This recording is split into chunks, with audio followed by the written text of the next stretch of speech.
শাড়ি পরার একটাই কারণ, সেটা হলো আমার একটা স্টুডেন্টের জন্মদিন। তো তার জন্মদিনে যাওয়ার জন্যে এই সাজটা। এরকম একটা শাড়ি পরে নিয়েছি, শাড়িটা সিল্কের শাড়ি, কিন্তু কী নাম সেটা বলতে পারবো না।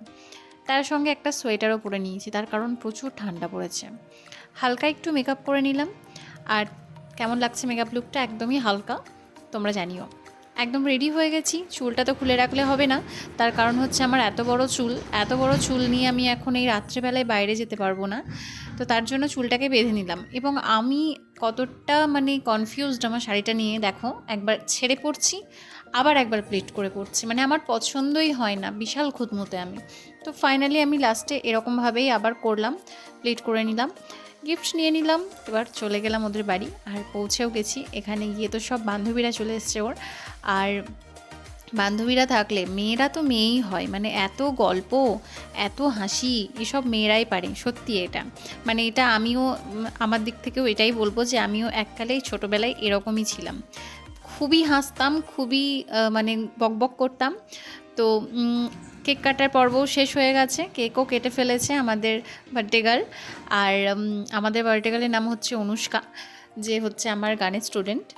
তো তারপরে কেক খাওয়ানোর পর্বও চলে আসছে, কেক খাওয়ানো হয়ে গেছে। কেক খাওয়ানোর পরে একটু স্টার্টার ছিল, সেটা আমরা খেয়েছি। ওর বান্ধবীরা মিলে, সবাই মিলে খুব মানে লাফালাফি করছিল, বল ছোড়াছড়ি করছিল, খেলছিল, যেটার আমি ছোট ছোট এই ক্লিপগুলো নিয়েছি। আমারও বেশ ভাল লাগছিল এনজয় করতে। আর ওদেরকে এসব দেখে আমিও নিজেকে আর কি ঠিক রাখতে পারছিলাম না, তো তার জন্য আমিও খেলতে শুরু করছিলাম ওদের সঙ্গে। আর বাচ্চাদের সাথে থাকতে কার না ভাল লাগে, বাচ্চাদের সাথে থাকতে সবার ভাল লাগে। তাদের সঙ্গে তাদের খেলা দেখলে আমার মনে হয় আমিও খেলি তাদের সাথে।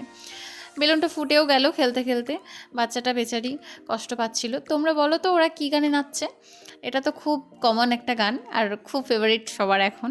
তো ওরা এই গানটাই রিল করছিল আমার ইয়েতে, ইনস্টাতে। তো ওদের সঙ্গে থেকে আমার তো ভীষণ ভাল লেগেছে, খুব ভালো মজাই কেটেছে দিনটা। তারপরে করে নিলাম আমরা ডিনার, আর ডিনার করার পরেই আমি চলে গেছিলাম বাড়ি। আর ওরা অনেকক্ষণ থেকেছিল, সেটা খবর পেয়েছি। যাই হোক, ব্লগ ভালো লাগলে অবশ্যই একটা লাইক, কমেন্ট অ্যান্ড শেয়ার করো। দেখা হচ্ছে তোমাদের সঙ্গে নেক্সট ব্লগে।